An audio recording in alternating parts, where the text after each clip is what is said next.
Hello everybody, welcome back to another episode of Geeks and Degenerates. Today we'll be talking about some spooky sci-fi, well horror sci-fi. We'll be talking about the 1979 classic sci-fi horror movie by Ridley Scott, and that is Alien. You've seen the title, folks. I thought you forgot the name. I was like, Alien. Because he had a one long ass pause there. I was like, Now it's just, anyway, in my brain is on, how do I phrase it? how do I phrase this? But yeah, Professionals, everybody. yes. But yeah, Ridley Scott's 1979 classic. It's a movie that a lot of people love, and it's regarded as one of the greatest sci-fi horror movies. Shut up, sci-fi horror movies of all time. I read your mind, motherfucker. Speech impediment, damn it. That must all be your catchphrase. Anyway, when did you first watch this? Were you still a wee lad, or were you a grown ass man? No, I wasn't. I think I was like 13 when I actually watched this like fully. Because I did watch Aliens, which is the one with the colonial marines and not the game. The ones where the Marines go in, they get Ripley, and Ripley's traumatized from the first event. I didn't know really much about the first event. I thought this was the first Alien movie. Later down the line, I was like, oh, that ain't the first Alien movie. This is the first Alien. Got it. And it is so low compared to the Aliens. But not gonna lie, for my 13-year-old brain, I was actually having fun. Yeah. Yeah, I saw this when I was like a senior in high school. And like I asked my mom, like, what's Alien? She's like, it's a sci-fi horror movie, you like it. And she's waiting to see my reactions. Because when the face hugger first jumps, I went, wow, fuck Really? it. Yeah. Really? She was like, oh, go try it. Yeah. Just watching, like, what's he gonna do? What's he gonna do? Is he gonna watch it? Is he gonna...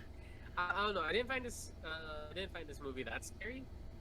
It is spooky. I'm not gonna lie, and it is very intense. Yes.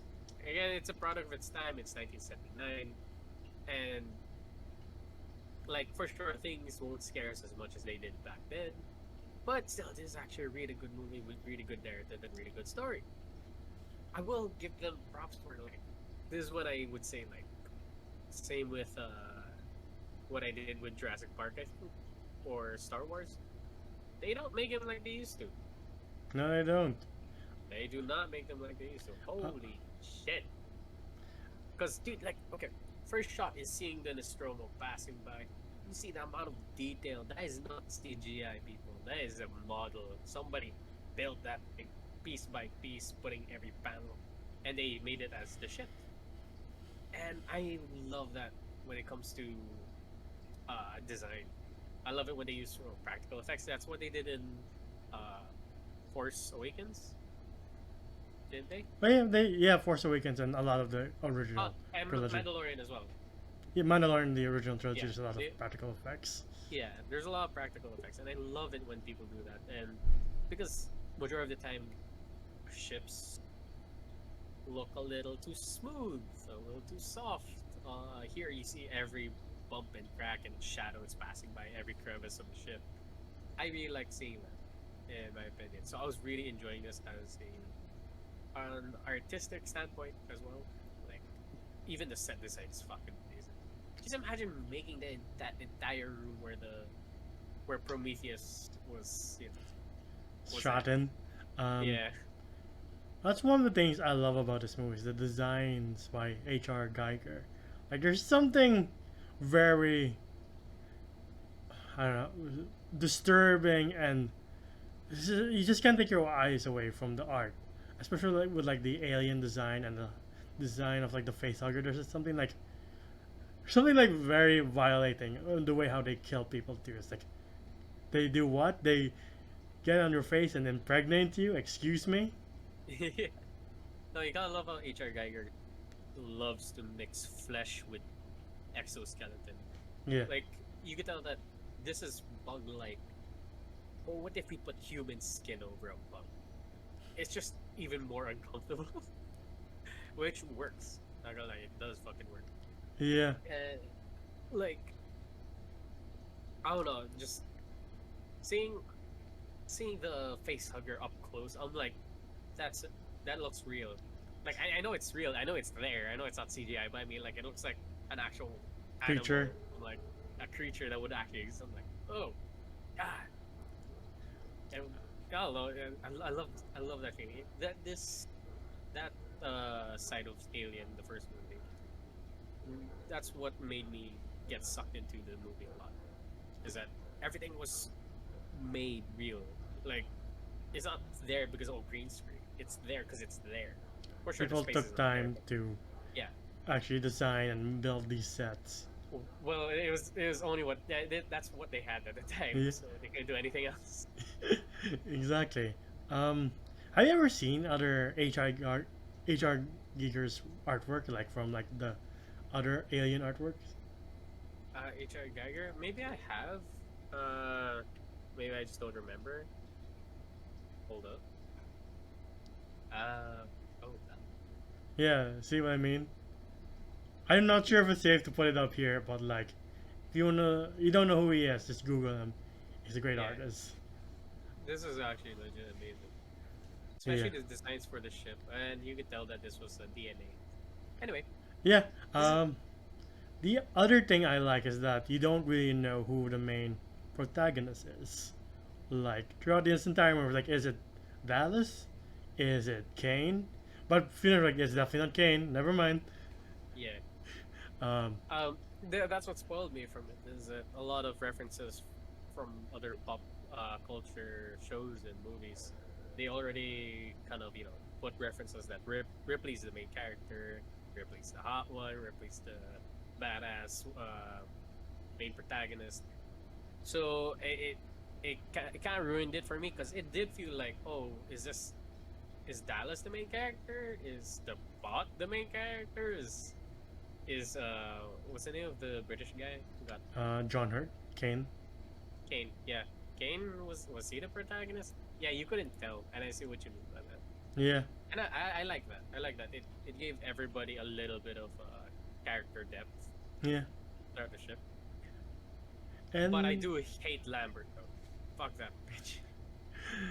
me too. There's like please stop whining. I get why you're doing this, but like, Be please be useless. useful. But Parker died because of you. yeah, exactly. But I like how much this is a slow burn. It's not on until like an hour and 8 minutes into the movie that you see the xenomorph as a grown adult. But like for the rest of the movie, it's just a slow burn, and you get to know the crew, the atmosphere, and then they get like a distress call from another planet, and that's where you see the Prometheus ship, and that's where Kane also sees them eggs. Uh, I mean, okay, if any scientist or wannabe scientist uh, is watching this video, if ever we go to another planet, stop sticking your head into things. Please.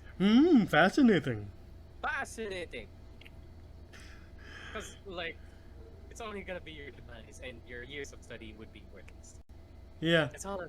and uh, watching it now when Ripley's like, "No, you can't come in right away. You have to quarantine." I was like, "Damn, they only quarantined." Anyway, well, yeah, she's supposed to be the head officer, and Ash is like, "You know what? I'm gonna let these guys in." It's like, what the fuck? But since you know what Ash is, looking at like the second and third time, you're like, he wants this. He wants the creature. Oh, hell yeah. Because, okay, to be honest, I was like, first time watching it, I was like, what's wrong with Ash? There's nothing wrong with Ash. But why is Ripley accusing Ash of, like, oh, I don't trust Ash? I'm like, he seems normal. He ain't. And The that- man fooled me. And that's why she doesn't trust the android in the second movie too, because she's like, I don't Bishop? trust them. Bishop's badass. I like that. Yeah, but that's for another time. Yeah. But like, I like how human a character Ripley is. It's not she's a badass character, but she's not like stoic. Just like, I am brave, I am strong, I have no other dimension aside from that. Okay, I'm gonna have an honest gripe. It does not affect the entire movie, but it is a little bit weird. At the start of the movie, Sigourney Weaver's acting was a little bit off for me. She was like, "No, you're not allowed to be on ship. You must be quarantined for 24 hours before coming in." I was like, I don't remember Sigourney Weaver acting like this before. Me too. Once you got to get to like the second act, her acting like starts like skyrocket. Like, Yeah. oh, there's Sigourney. But like before that, it was like robotic the entire way until they met like the alien facehugger. But when I say humans, like, yeah, she's brave and badass, but like when the facehugger falls on her, she screams like anyone who would. I mean, yeah, Yeah. I would. Yeah. You It's know, like, I hate spiders. But that thing resembles a spider. but That that can shows impregnate me. how human they are. And well, like what you said before, they don't make, at least, especially like some female protagonists, they don't make them like they used to with like Ripley, uh, Sarah Connor, Princess Leia, the Bride, Yeah.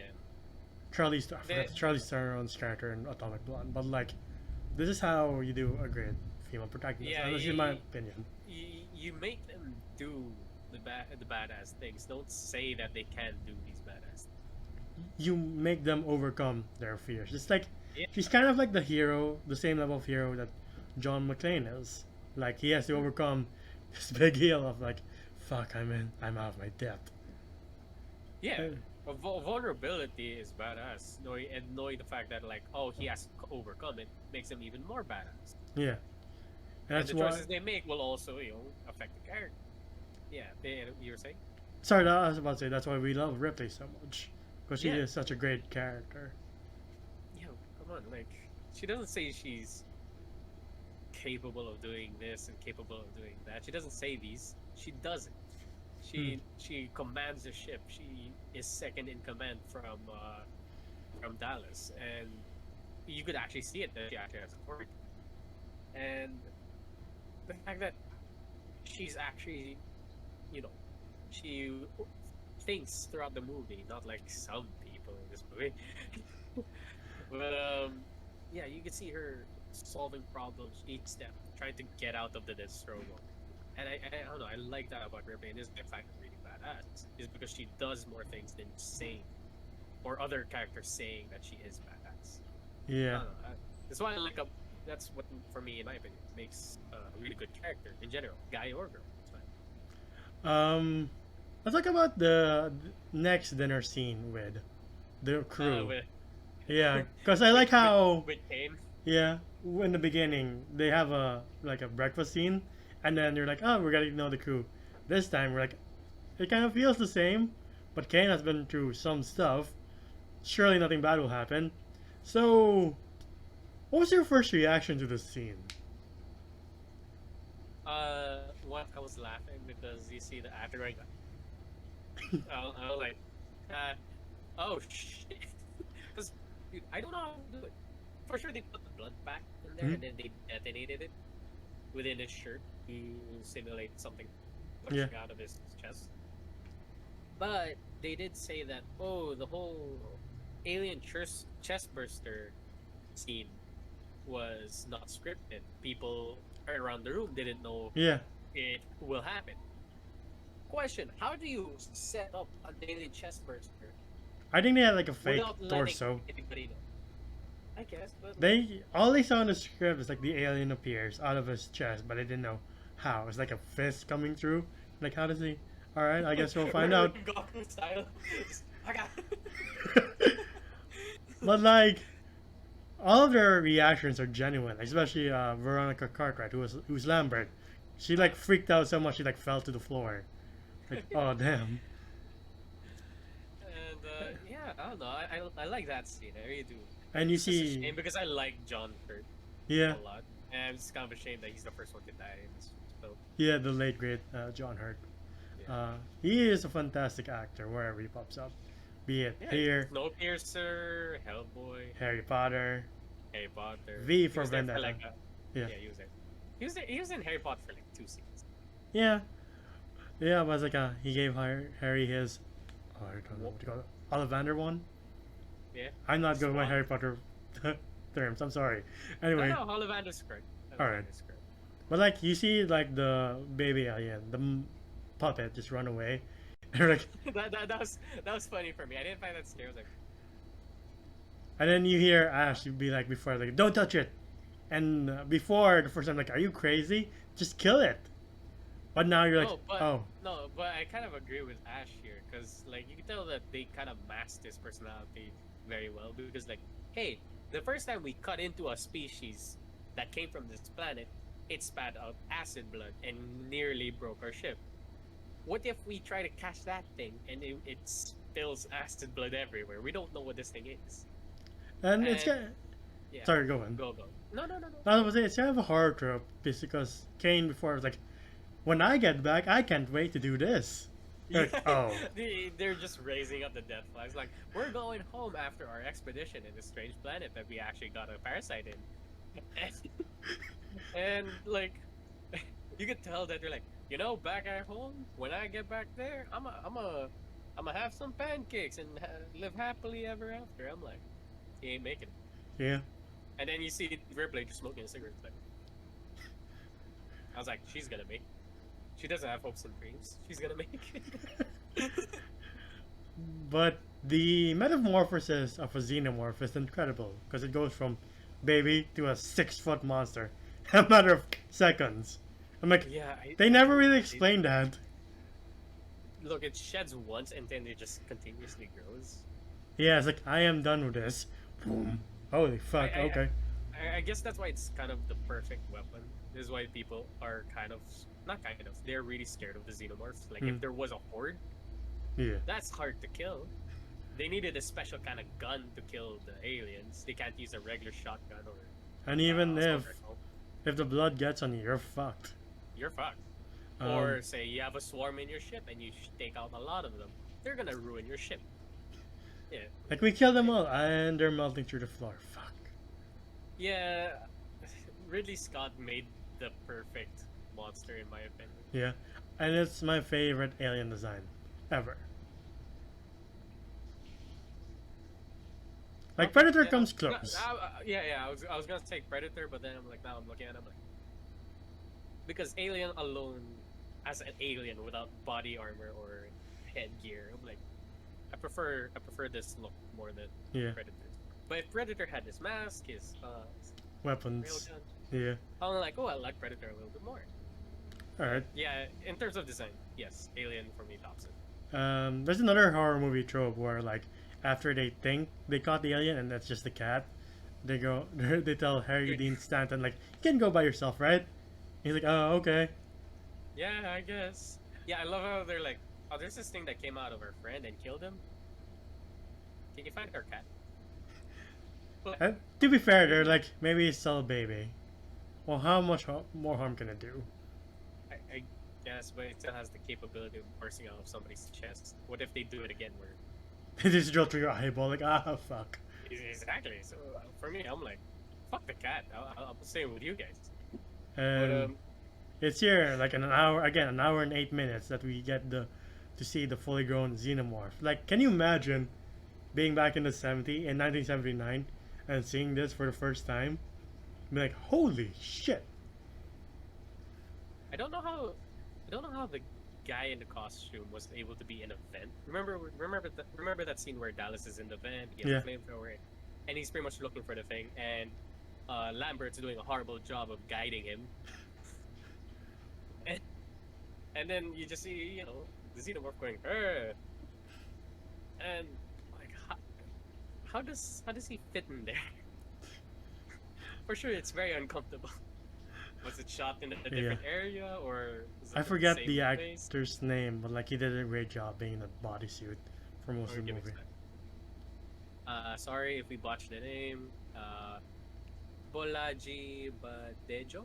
Yeah. That's the name of the one in the costume. Yeah. But like, imagine seeing it for the first time, and imagine being Harry Dean Stanton on the set, seeing it be like, what the fuck am I looking at? And the second mouth, the first time I saw it, I was like, holy fuck, why do you have 2 mouths?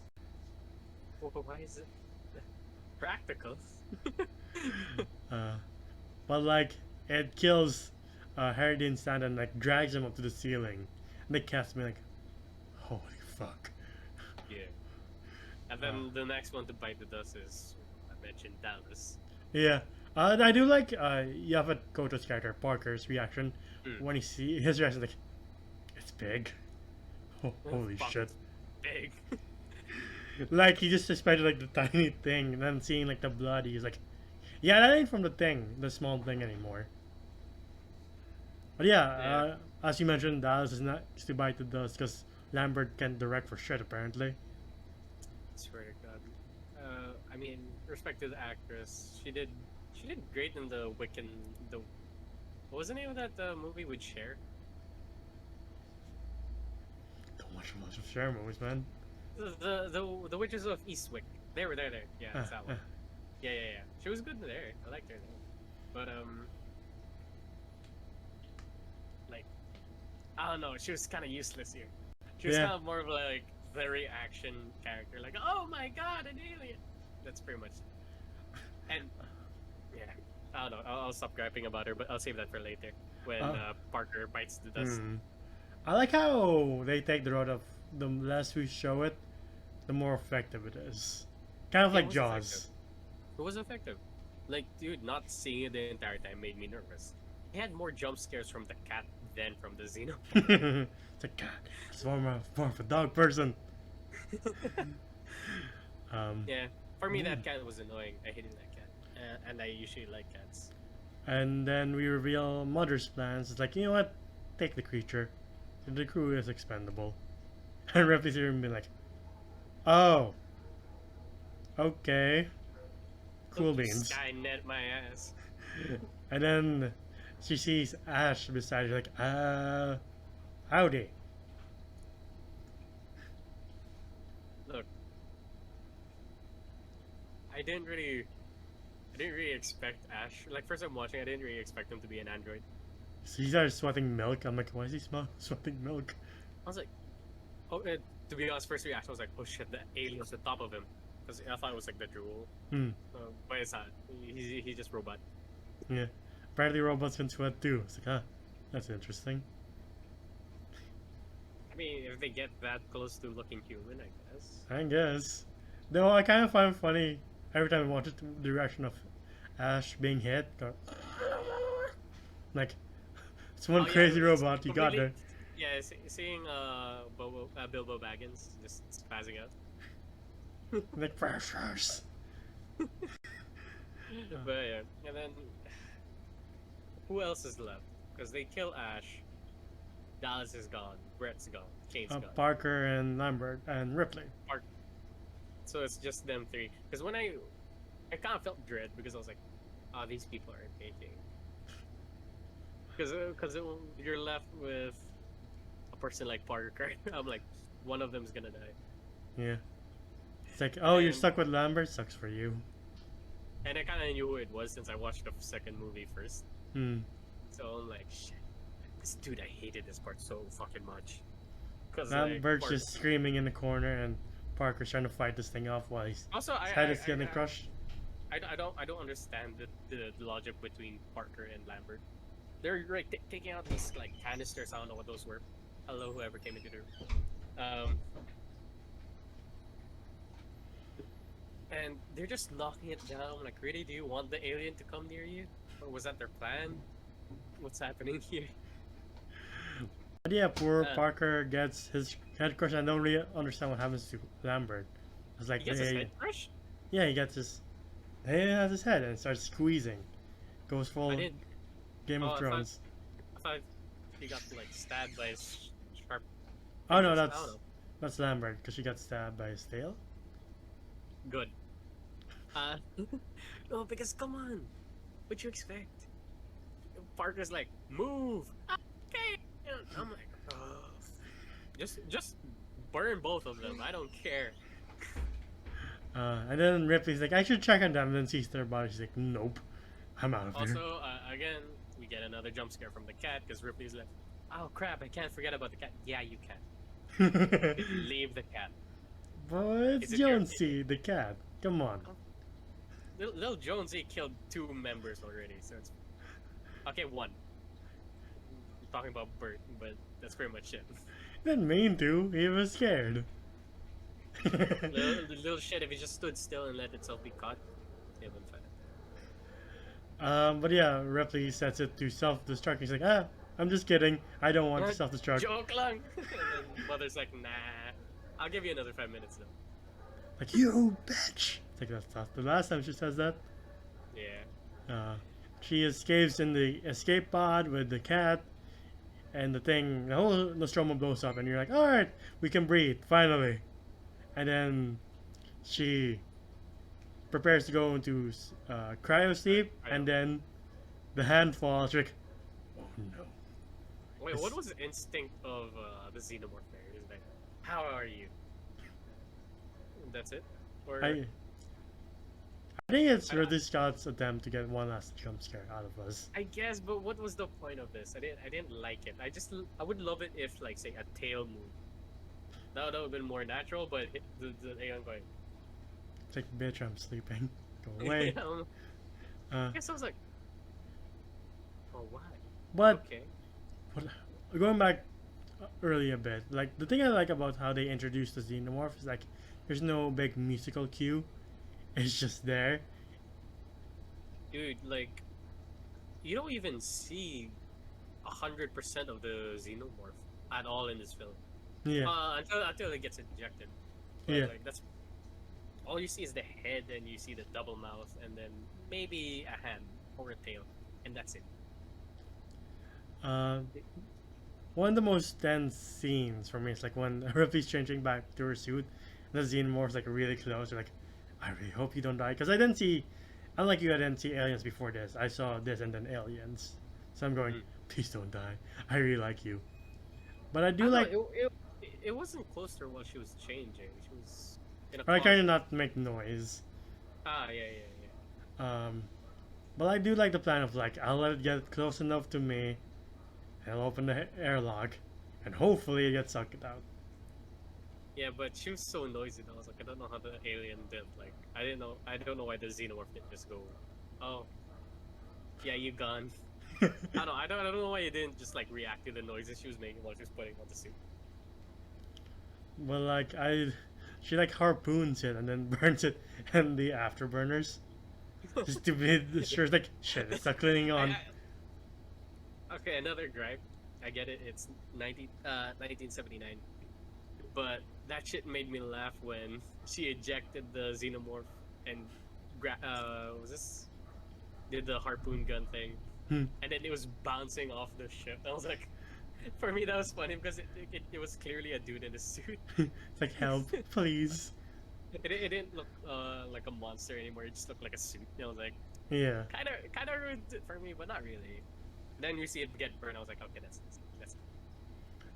and yeah, she logs in the computer like, I am the last survivor of the Nostromo. Hope someone picks me up with my cat. And that's the end of the movie. Like 70 years later. Yeah.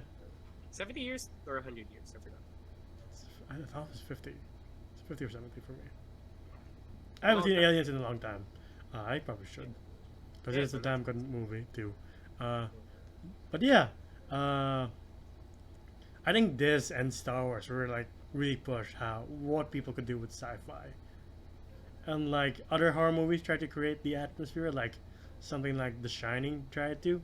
Because a lot of people say it's very atmospheric. You already know our thoughts on The Shining. But like, we get why people say that. But yeah. What would you ultimately rate this movie?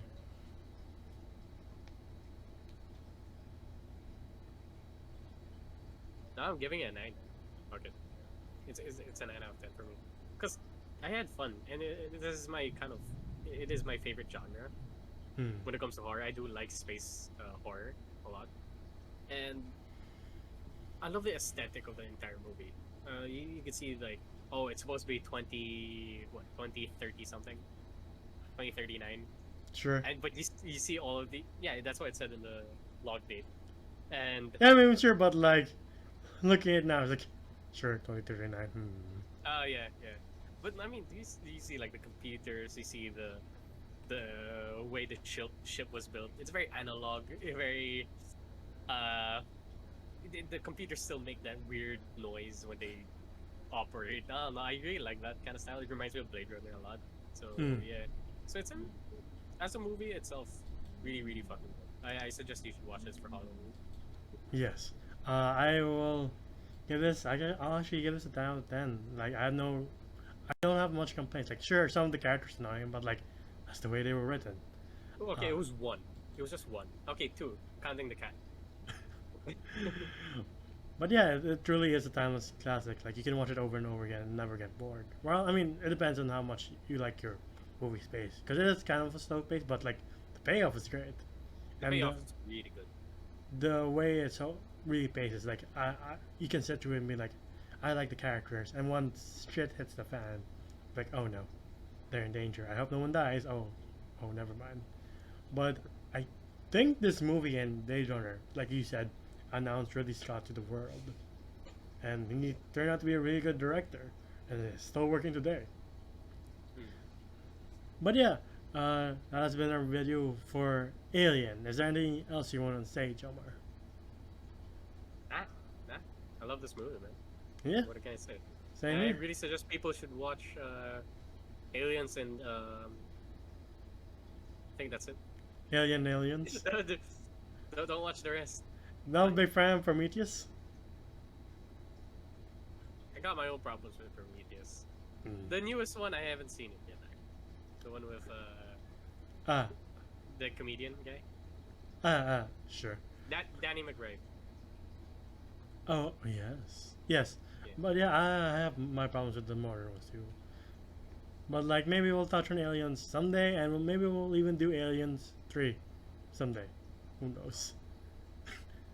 But thank you for watching our videos. You can find us at facebook.com/geeksanddegenerates. We just had a stream on Apex Legends today. On your right, on your right, on your right. Okay. On your right. Enzo, on your right. No, There. don't Enzo. focus on them. Don't Oh my focus on God. them.